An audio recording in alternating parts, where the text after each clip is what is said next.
A little bit of housekeeping before we get started. We're not going to start from scratch here. I have a React application set up with a basic Webpack config. We're actually going to focus at the beginning really on the server side, but nevertheless, I will include a link to this repo.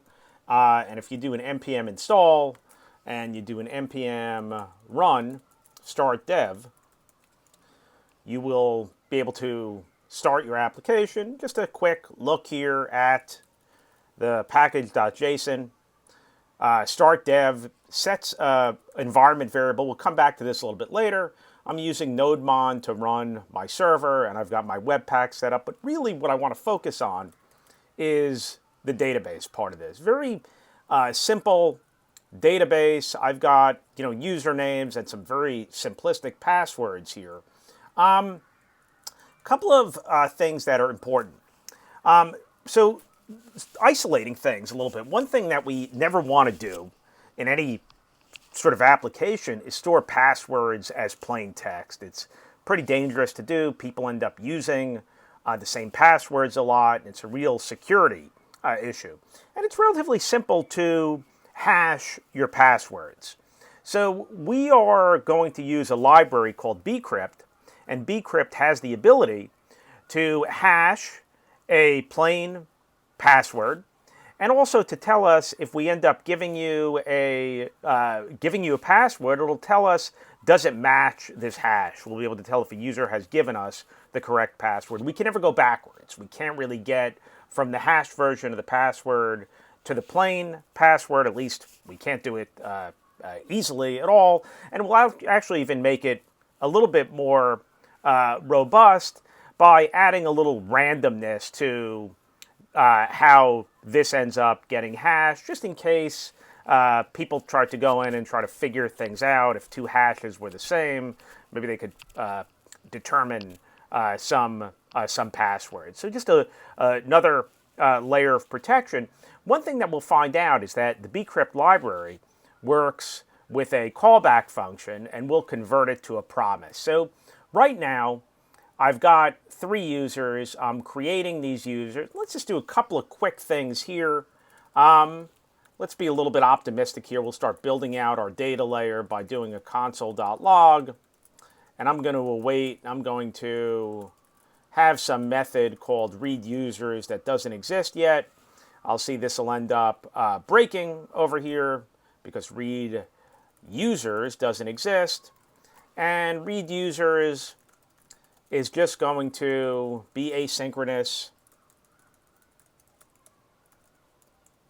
And all I'm going to end up doing here is I'm going to return. And I'm going to do an await here. I'm going to tell my client to query select star from users. And for this, I'm going to end up getting back the rows. And now if I go back over here to my console, I'll see my users. One thing that I don't want to, first of all, I can see that the passwords are stored in plain text, and I'm going to be able to tell whether or not I'm hashing them. I'm also just going to put a to-do here, remove password. I want you to see that the passwords are actually hashed, but eventually, when we end up reading our users, there's no reason to send back the password with the users. That would be another security issue that we could end up running into. So what I want to do here, we've got, when we're creating the user, I actually have set up already a method called hash. And what I'm going to end up doing here is I'm going to use the bcrypt library. So I'm going to end up bringing in bcrypt. You could look at the documentation for bcrypt. I think I always misspell this, bcrypt.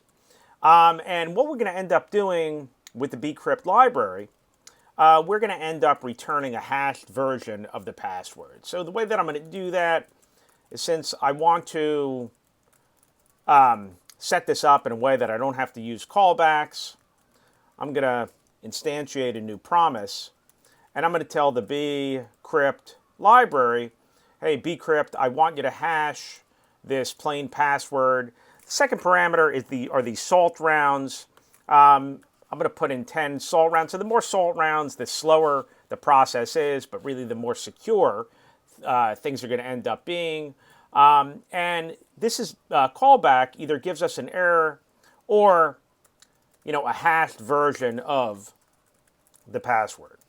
So if in fact we have an error, what we could do over here is just, we're done at that point, and we'll just reject with the error. I don't expect there to be an error. And if it turns out that we're okay, we're going to resolve this with the hashed version of the password. So this hashed method is being used over here. And let's just see.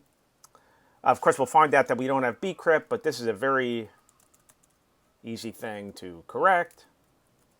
We're going to install bcrypt. Again, this is going to be a dependency that our application is going to end up relying on.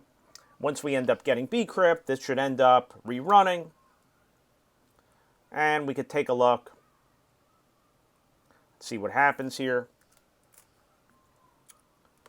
Bcrypt is not a function that's correct because I really want bcrypt to hash, which I actually have on this slide, and I had forgotten on the slide as well. But now we'll see that we've got a hashed version of the password. Okay? And bcrypt is going to help us authenticate the user. But step one is that we want to make sure that we're not using plain passwords, and we've ended up solving that issue.